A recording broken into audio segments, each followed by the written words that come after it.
Cassette की प्रस्तुति।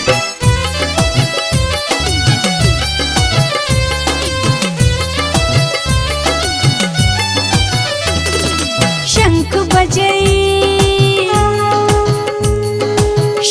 बजै दीप जरै साज बजै गीत चलै मैया के सब मिल रिझाबू ने माँ भवानी के आरती उतारू ने दुर्गा मैया के आरती उतारू ने।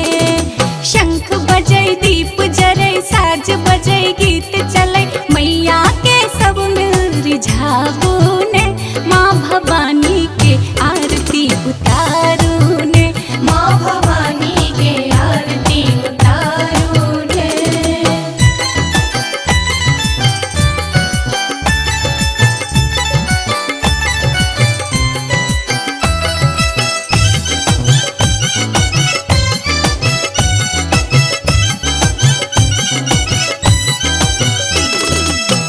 आदिशक्ति मालक निरंजन जग के पालन करै छी, जग के पालन करै छी। दुख कष्ट और क्लेश मिटा कऽ भवबंधन सँ तारै छी, भवबंधन सँ तारै छी।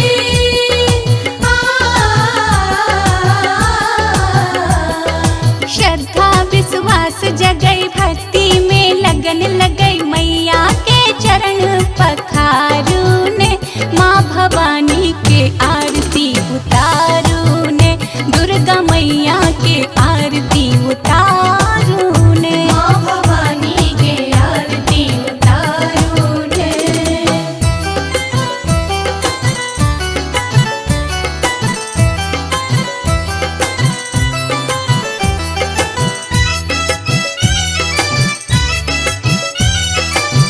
आप सुन रहे हैं गंगा कैसेट की प्रस्तुति।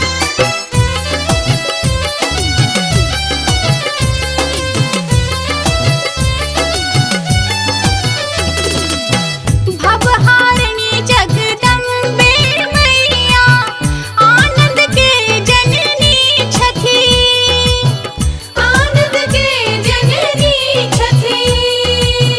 स्वाहा साधा शची ब्रह्माणी राधा रुद्राणी छथि, राधा रुद्राणी छथि।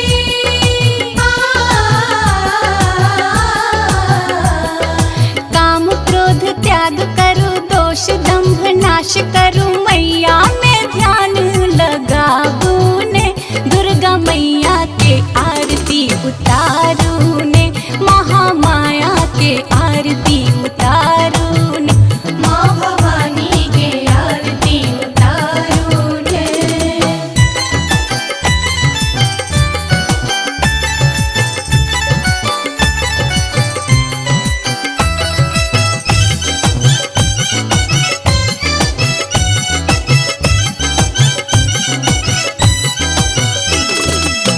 जे क्यों माँ के आरती गाबै माँ के स्नेह पाबै छथि, माँ के स्नेह पाबै छथि।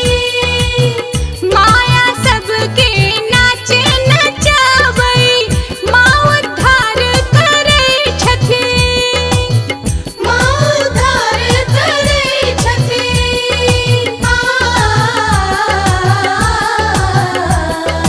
माया सा मोह तोड़ू मैया स्नेह जोड़ू धन के शुभ कर्म में लगाबू ने महामाया के आरती उतारू ने माँ भवानी के आरती उतारू ने माँ भवानी के आरती उतारू ने। शंख बजै दीप जरै साज बजै गीत चलै मैया के सब मिल रिझाबू ने माँ भवानी के आरती उतारू ने दुर्गा मैया के आरती उतारू ने।